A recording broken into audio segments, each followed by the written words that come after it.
collect yourselves after that drama. I know it was pretty emotional for some of us, but and you're wondering, what does that have to do with our topic this morning? A nation of laws. And we're talking actually about Moses, who is known as the Lawgiver, and we'll see this morning also as somebody who is known as a lawbreaker. I wanted to start, though, I want to tell you one more story from one of my pastor friends this last week, who his story really fits well into our series that we're talking about, the faults in our stars, and the fact that God is able to use us even though we have some checkered past, and still use us to bring blessing to our world. His name's Aaron Roy. Aaron is a pastor of ours up in the Richmond area, and he was sharing with us this last week how difficult that is to minister in Richmond, and how just tough it is to gain ground, and how good things will happen, and then a number of bad things will happen. But he was quick to point out, he said, let me say this, it's not that I don't appreciate my job. He said, frankly, this is the only job I can do. He said, he reminded us, I'm a felon. I spent a number of years in prison. And Paul Root, who is the one who hires church planters in our district, Paul Root was the only one who would give me a job. So he said, please don't think that I'm complaining about my job, because it's the only job that I can do. And it was just a reminder to me, and I know some of Aaron's story. Aaron is he's a great preacher and a great guy, great heart for God.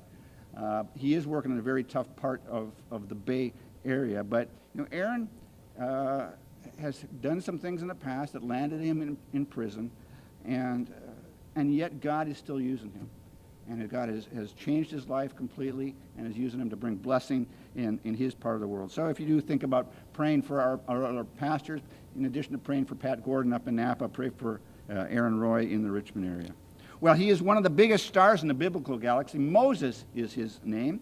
He's the author of the first 5 books of the Old Testament: Genesis, Exodus, Leviticus, Numbers, and Deuteronomy. Led the people of Israel to freedom after they spent 400 years of slavery to the Egyptians. He performed some great miracles that you can read about in the book of Exodus. He turned water into blood. He parted the Red Sea among the miracles that he performed.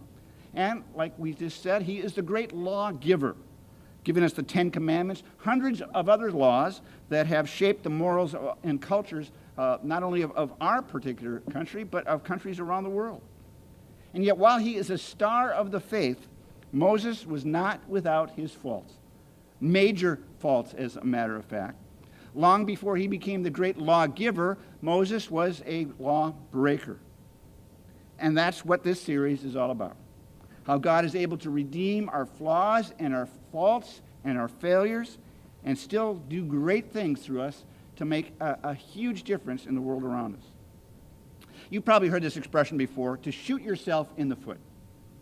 And not only have you heard it, we probably have all done it at one time or another. Maybe it was a financial thing. We were doing so well on our budget. We were doing just what the experts told us to do. We'd been saving 10% of our income. We'd been giving 10% of our income to charity, and we've been living on the other 80%. We paid off the credit cards, and for the first time in a long time, we weren't afraid to go to the mailbox because of the bills that we were worried might be waiting for us. And then we did it. We shot ourselves in the foot. It wasn't necessarily something we needed, but it was something we really wanted, at least when we saw one in our neighbor's driveway. And now we're back in the hole again. But the truth is, we did it to ourselves. We shot ourselves in the foot. Or maybe instead of a financial thing, maybe it was a relationship thing.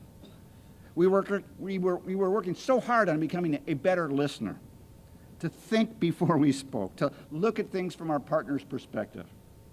Sure, the tension had been growing over the last few months, but we'd really been working hard to rekindle our love for each other, and we seemed to be making some real progress. And then we did it.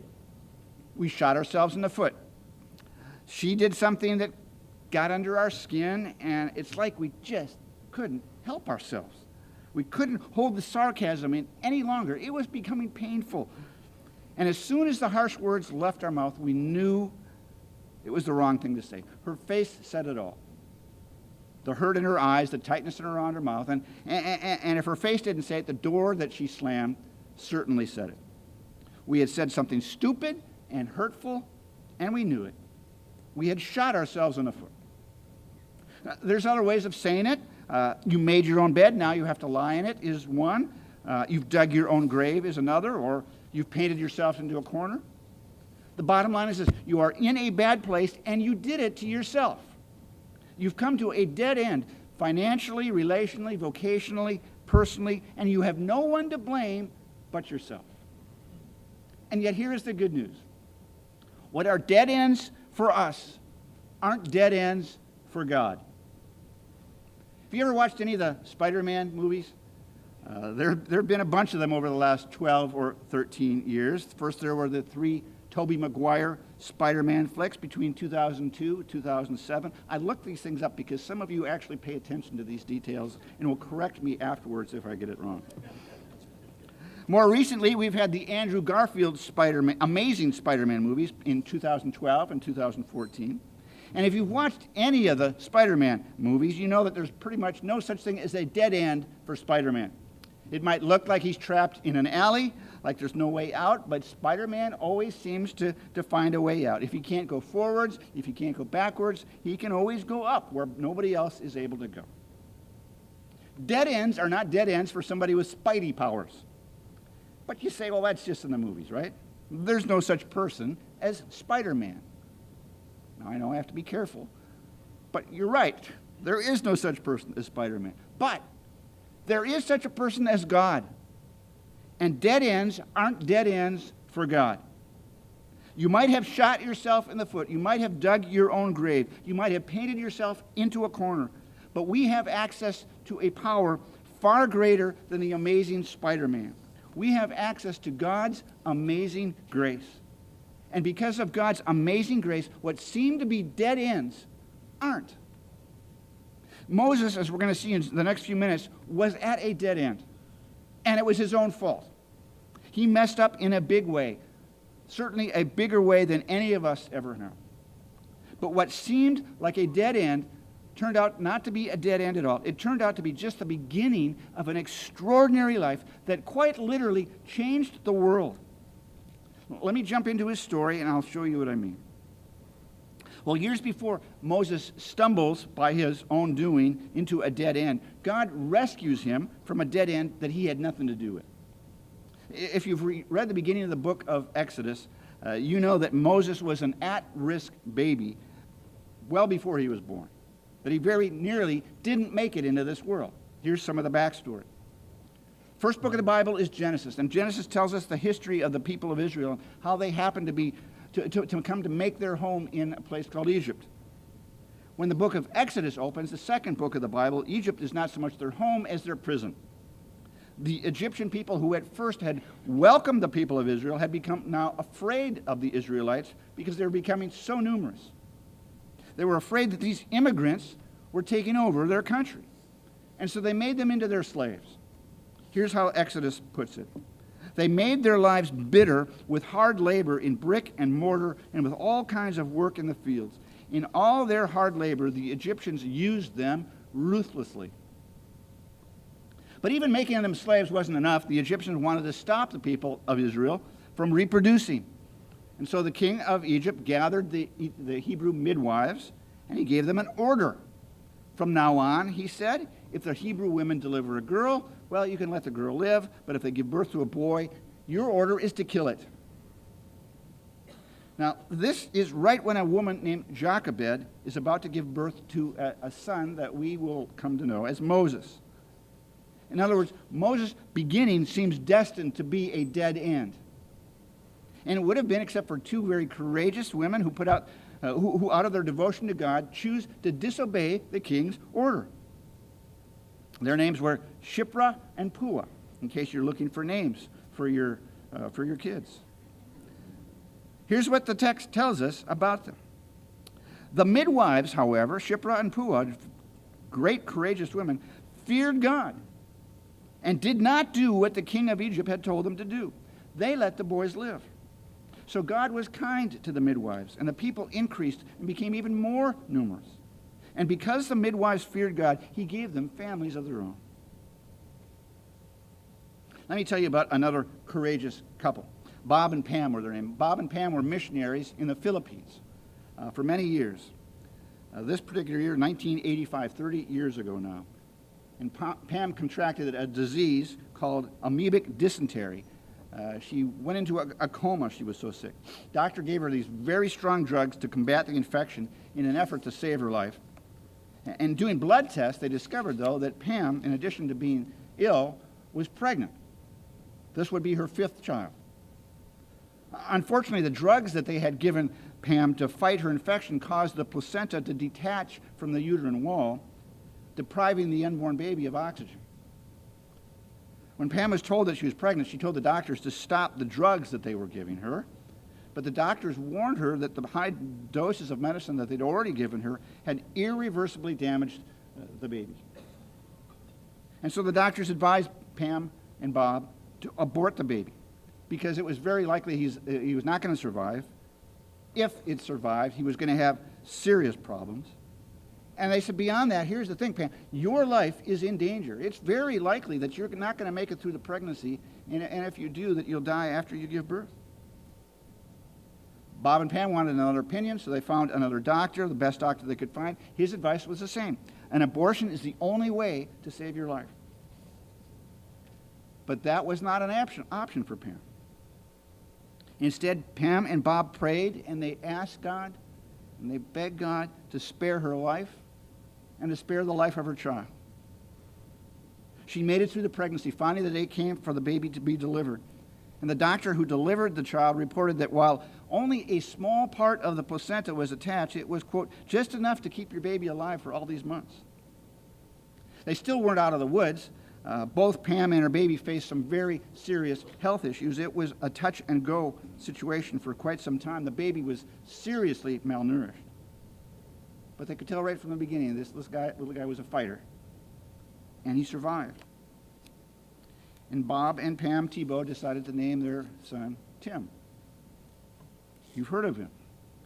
Tim went on to become one of the toughest college quarterbacks to ever play the game. He won the Heisman Trophy, given to the person voted the best college player in the country. In addition to football, he's done some other remarkable things. You might not have heard about them. They're not as popular in the press. He started a foundation. He's funded all by himself and is building an orthopedic hospital in the Philippines. His father has a foundation that he's very much a part of as well, committed to church planting and orphan care in the Philippines. Tim Tebow's story was nearly a dead end right from the beginning. But God, in his grace, spared his life and has done great things through him to bring blessing to the world. God spared Moses from being killed at birth. He was spared because of 2 brave women who feared God. And yet Moses wasn't out of the woods, was he? If you know the story. When the Pharaoh heard that the midwives weren't killing the baby boys, he issued another order. He said, every boy that's born to you got to throw him into the Nile, but let every girl live. And that's when Moses is born. It is not a good time in history to be a Hebrew baby boy. Moses' mom, Jochebed, hides him for 3 months, but then the text explains she can't hide him any longer. He's just making too much noise. And so she comes up with a plan. She makes a papyrus basket. The Hebrew word for this basket, by the way, is the same as the word for ark, as in Noah's ark. She puts Moses in the ark, and she places it in the reeds along the bank of the river Nile. It all seems a bit desperate, but as we're discovering, it's all part of God's larger plan to rescue Moses from a literal dead end. After Jochebed puts baby Moses in the Nile River, she tells her daughter, whose name is Miriam, to stay at a safe distance and to watch. And you quite likely remember what happens next. The adult daughter of Pharaoh is walking along the Nile when she sees this papyrus basket, this ark, floating on the water. She sends her slaves out to fetch the basket. She discovers this baby boy. She immediately determines that it's a Hebrew baby, but for some reason, she has mercy. She has pity on this child. Miriam then comes up and says, shall I go and get one of the Hebrew women to nurse the baby for you? And amazingly, Pharaoh's daughter agrees. So who do you think Miriam goes to get to nurse baby Moses? Jochebed, of course, Moses' own mother. I know, any of you watch the TV show NCIS? It is, yeah, those of us who are over a certain age will raise our hands, yes. It is, I want you to know, it's the most popular TV show in the world. When Brenda and I were in Jordan in September, we turned on the TV to see what's on, and there is an episode of NCIS in Arabic. A week later, we were in Israel, we turned on the TV to see what's on, and there is an episode of NCIS in Hebrew. At any rate, if you've seen the show, you know that Gibbs, the lead investigator, has a long series of unwritten rules. Rule number 1, never let suspects stay together. Rule number 10, never get personally involved in a case. And rule number 39, there is no such thing as a coincidence. And that rule certainly applies to the circumstances of Moses' rescue. The Bible wants us to understand that it is no coincidence that Pharaoh's daughter finds Moses in this basket in the ark in the Nile River. It's no coincidence that she feels sorry for him. It's no coincidence that Miriam is there. It's no coincidence that Moses' own mother is the one who is chosen by Pharaoh's daughter to nurse Moses and to raise him up until he's old enough to be adopted into Pharaoh's own household. Right from the start, God is at work in Moses' life. And by the way, right from the start, God was at work in your life. Listen to how the Bible puts it in the Psalms. For you created my inmost being. You knit me together in my mother's womb. My frame was not hidden from you when I was made in the secret place. When I was woven together in the depths of the earth, your eyes saw my unformed body. All the days ordained for me were written in your book before one of them came to be. When it comes to your life, your birth, your DNA, it turns out Gibbs is right. No coincidences. I can't even say the word. No coincidences. No. Say it for me. Yeah, most of you got it. I know. Long before your parents met each other, God made plans for your birth and for your life. God knew a long time ago I would not be able to say that word. So he brought you here today to help me. You are not here because of an accident. You are not here because of a mistake. You are here on this planet and in this place, looking like you do, because of the plan and providence of God. So it's through the grace and intervention of God that Moses gets off on the right foot in his life. While an infant, he's nursed by his birth mom.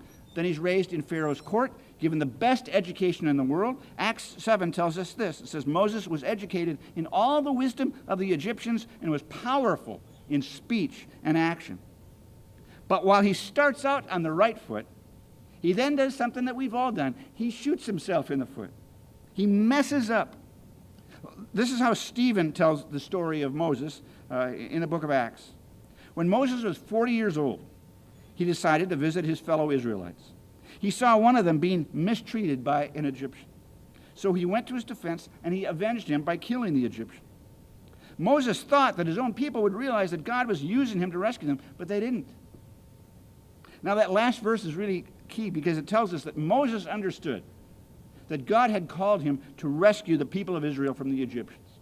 We don't know how he knew that. We don't know exactly when this happened, but at some point in his life, God has sort of tapped him on the shoulder and said, you're my guy. This is why I orchestrated your life, so that you, a Hebrew, would grow up in Pharaoh's court, so you would get the best education, so you'd get to know the people in power. You are my guy to rescue my people from the Egyptians. And notice this. How old is Moses at this time? He's 40. He's surely thinking, look, if I'm going to do this, it's got to be now. I'm getting older. This is the prime of my life. It is time to act. But this is not the way to do it. Killing an Egyptian is not part of God's plan. And the thing is, when you read the story, you can tell Moses knows this. Look at how Exodus describes the scene. Moses saw an Egyptian beating a Hebrew, one of his own people, glancing this way and that, and seeing no one. He's looking around to make sure nobody's watching because he knows this is not the right thing to do. He killed the Egyptian and he hid him in the sand. He knows this is wrong. He does it anyway. The Israelites who see him do this know it's wrong, and they let Moses know in no uncertain terms that they're not going to listen to what he has to say now. The Egyptians, as you can expect, are none too happy when they find out what's gone on. In Exodus 2, we read, when Pharaoh heard of this, he tried to kill Moses. But Moses fled from Pharaoh and went to live in Midian. You know where Midian is? It's the desert, right? The middle of nowhere. It is a dead end. And Moses has no one to blame but himself. He has shot himself in the foot. Now let me just paint a little bit more of the picture. First, guess what is the only job that Moses can get in the desert? For the first 40 years of his life, he's been living in the palace, the adopted child of the most powerful person on earth. He's got an Ivy League education. He is smart, he's powerful, he can be anything he wants to be, and now things have changed. Now he's a fugitive. He's hiding in the desert. The only job he can get is a shepherd. You heard me talk about the lowly reputation shepherds had in Israel during the Christmas season. But look at how shepherds were viewed by the Egyptians. This is from Genesis 46. For all shepherds are detestable to the Egyptians. From the perspective of the Egyptians, Moses is now doing a job that no respectable Egyptian would ever do. It's the lowest rung on the ladder. Well, it actually gets worse, his circumstances, because he's not even a shepherd of his own flock. The shepherd he is tending belonged to his father-in-law. This is humiliating. And guess how long Moses works as a shepherd for his father-in-law in the middle of nowhere? 40 more years. And in his book on Moses, Charles Swindoll makes this particular point, an important point. There is no record of God saying anything to Moses for those 40 years. In every way, spiritually, vocationally, chronologically, Moses, at 80 years old, is at a dead end. The one who had been picked and prepared to lead his people, to lead God's people out of slavery, is rotting away in the desert. What a sad ending to a once promising life, right? So let me just ask you this. Have you ever felt anything like that? Ever felt like any chance you had to do something meaningful with your life, something significant with your life, it's passed you by? You had a chance once, but you blew it. You shot yourself in the foot. You made a mistake, maybe a series of mistakes. And now it's too late. Now you're too old. You've forgotten as much as you ever learned. Your skills are rusty. You don't have the energy anymore. And even God seems to have left you. But without me telling you, you know that's not true. God never leaves us. In God's time, it's never too late. What are dead ends for us are not dead ends for God. After 40 years of muddling along in Midian, Moses gets a wake-up call. It comes of all things in the form of a bush that catches fire and that just keeps on burning. And from the bush comes a voice. It's the voice of God. And God has something very specific to say to Moses. Here's what it is. I have indeed seen the misery of my people in Egypt. I've heard them crying out because of their slave drivers. I'm concerned about their suffering. So I have come down to rescue them from the hand of the Egyptians. So now go. I'm sending you to Pharaoh to bring my people, the Israelites, out of Egypt. I mean, here Moses had thought it was all over for him. Time had passed him by. After all, he's 80 now. Once upon a time, he had been primed for this job. He was at the peak of his powers, intellectually, physically. But for the last 40 years, the only thing that has followed him has been his father-in-law's sheep. How is he going to get hundreds of thousands of Israelites to follow him now? And why in the world would Pharaoh listen to him now? It seems like a pretty daunting task. It is, isn't it? But you know how the story ends. It takes a little convincing, but God persuades Moses that he's the man for the job.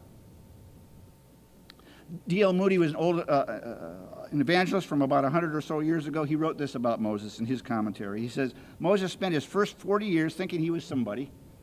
He spent his second 40 years learning he was a nobody. He spent his third 40 years discovering what God can do through a nobody. God did some pretty spectacular things through Moses. The 10 plagues that persuaded the Egyptians to let God's people go, Moses was involved in all of that. The parting of the Red Sea, Moses is there, holding his rod up. Who did God give the Ten Commandments to? That was Moses. Who did God use to give us the Torah, the 5 books of the law that are still so critical to our own constitution and our own laws? That was Moses. And here's the thing to remember. When did God give Moses the laws? When did God use Moses to accomplish all of these spectacular things? It was after Moses had committed murder. It was after Moses had spent 40 years, the prime years of his life, tending his father's sheep in the desert. It was when Moses was 80 years old, when his bones ached, when he had a hard time bending over, when his eyes and ears weren't what they used to be. It was when Moses was at a dead end in his life. But while Moses may have written off his life as a complete waste, God didn't. God redeemed Moses with all of his faults and his flaws and his failures, and he used him to bring blessing to the people of Israel and to our world. And he can do the same for you and for me. I don't know if you've ever heard of the name of Michael Franzese. His story is kind of a long one, but it's well worth getting to know. Let me just tell you, as we close this morning, a very short version of it. Michael Franzese grew up as the son of the notorious underboss of New York's violent and feared Colombo crime family. At his most affluent, back in the 1980s, he generated an estimated $5 to $8 million a week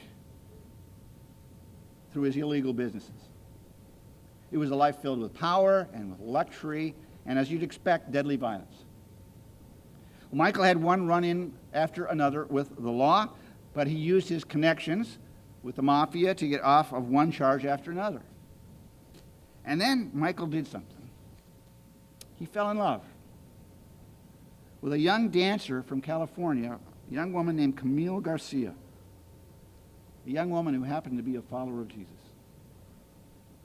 And it was through her influence that Michael's life changed, and he became a believer himself. And with his wife's coaxing, he decided to make things right. He pled guilty to racketeering charges. He accepted a 10-year prison sentence, paid a $15 million fine. And when he finally walked out of prison, Michael determined that he was going to walk away from his mob ties to serve God. In his words, God is now his boss, not the mafia bosses. But the problem, as he explains, is that no one walks away from the mafia. Numerous hits were put out on his life.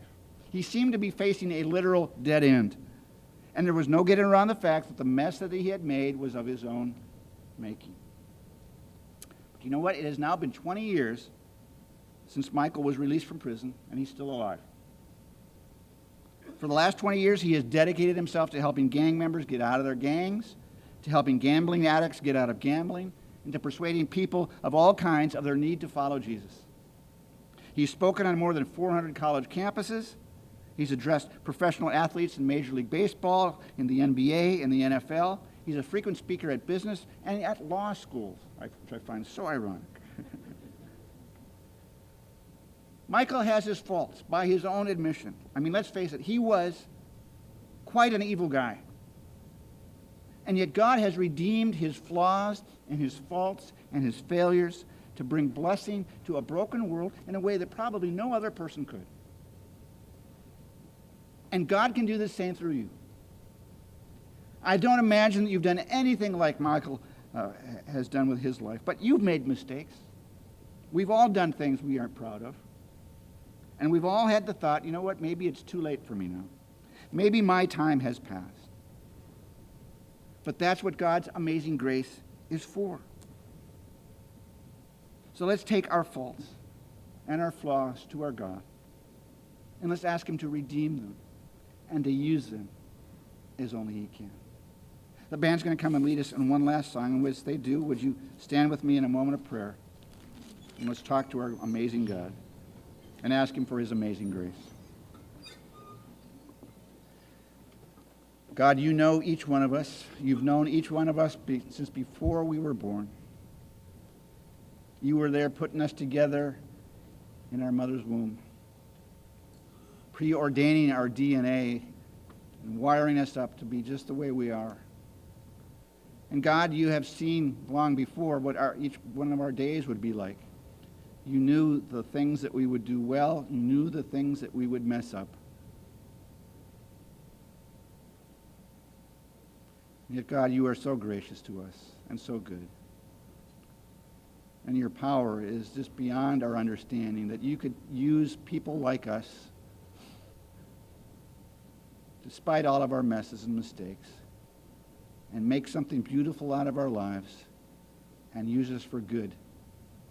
And so, God, we just pray. We thank you, first of all, that you have paid it all, that you paid the price of our sin, and that we can be washed clean. And now, God, we pray that you would do something good through us, that you do something good in our lives, and you do something good in the world to make a difference. We are grateful, God. We're glad to be called your children. We will be honored to be known as followers of Jesus. And we pray these things in his name. Amen.